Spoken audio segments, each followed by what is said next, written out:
Hi there, my name is Monica Gillespie, and we will be talking about the reflection on leadership practices and early career challenges.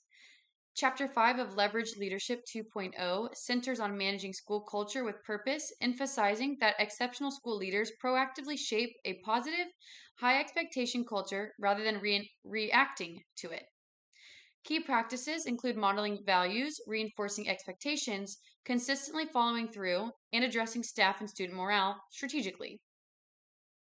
Leaders are encouraged to hold all stakeholders accountable through clear, normal, and frequent communication.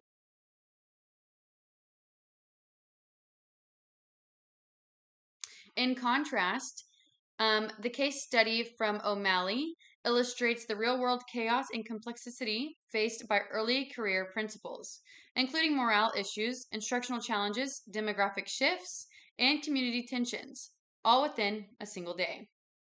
The study captures the dissonance between the ideals of leadership and often overwhelming reactive nature of the principle.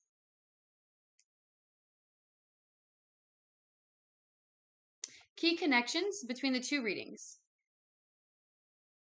Vision versus reality of leadership. Leverage leadership represents a clear framework for building culture and expectations proactively.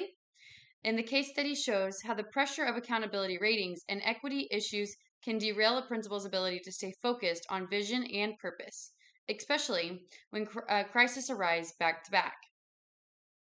Instructional leadership. The book emphasizes data driven instruction and feedback, key layers in school improvement.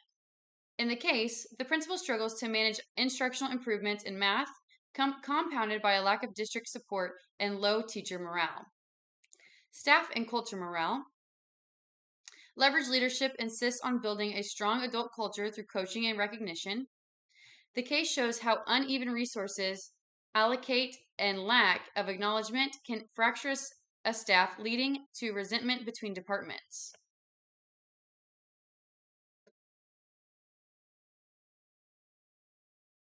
Equity and student experience. While leveraging leadership and underscores high expectations for all students, the case demonstrates gap in equability. Practices such as isolation of special education students, inadequate ESL staffing, and unaddressed anti LGBTQ harassment. These reflect a leadership need not only for instructional rigor, but also for culturally responsive and emotionally safe environment.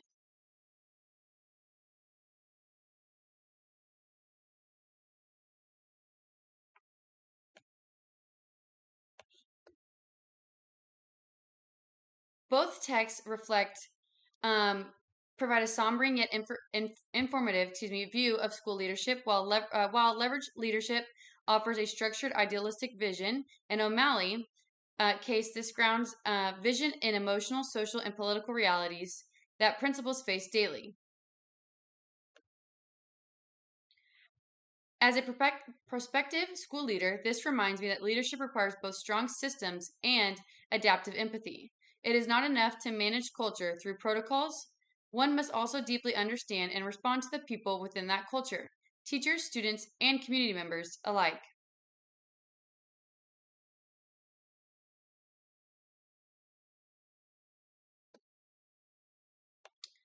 Focusing back on our summary of Chapter 5, Chapter 5, Leverage Leadership, focuses on culture, more specifically, how school leaders build and sustain a strong, positive, and high expectation culture.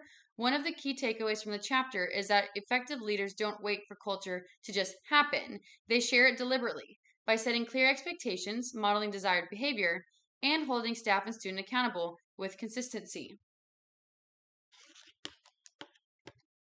The authors emphasize six key drivers of a strong adult culture: setting clear expectations, practicing follow through, ensuring transparency, celebrating wins, creating alignment and coaching staff. Strong culture doesn't mean zero conflict. It means having the norms, trust, and leadership persistence to navigate it efficiently. What stood out most to me was intentionally behind every action, how leaders must plan ahead, anticipate friction, and reinforce the right behaviors repeatedly to maintain a culture where students can learn and teachers can thrive. focusing on the O'Malley case, "What Do You Do All Day?" was the title of the article that we read, which follows a day in the life of an early career high school principal. The scenario is intense. Within a single afternoon, the principal is confronted with low math scores that triggered a drop in the school's accountability rating, teacher frustration and low morale, especially in the math and special education department, equity concerns from parents and students about how Hispanic students and the LGBTQ community students are treated, a strong teacher on a struggling teacher on a growth plan experiencing classroom crisis, and politically connected PTA member demanding improvement for the stake of local property values. This principal is juggling multiple urgent issues, all while still preparing for a high stakes meeting with the assistant superintendent for the next morning. What that case shows that it is no matter how well prepared you are, school leadership will test your ability to prioritize, synthesize, and respond all in real time.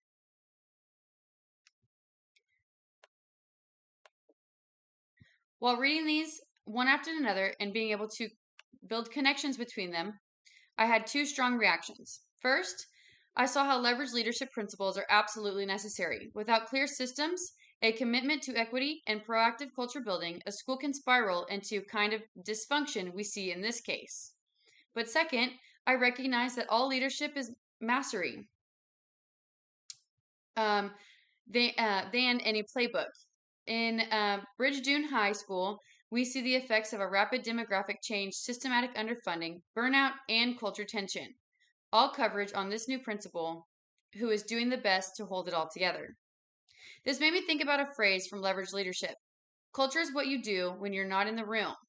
In this case, the principal's absence from key areas like ensuring teacher had inclusion training or setting norms for how students are treated created a culture gap.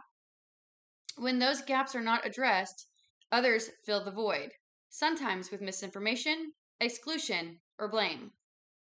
In other words, culture happens whether we lead it or not.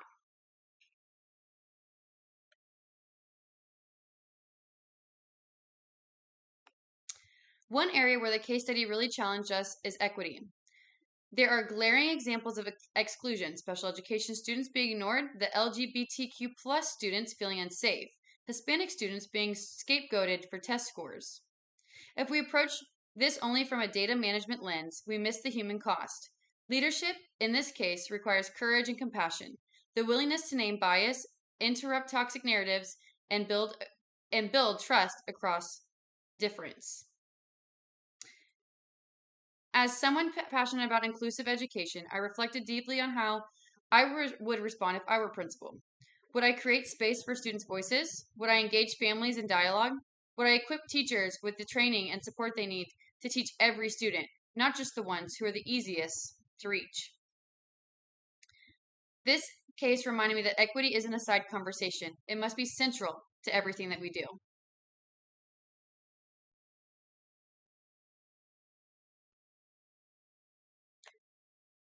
So what does this all mean for me?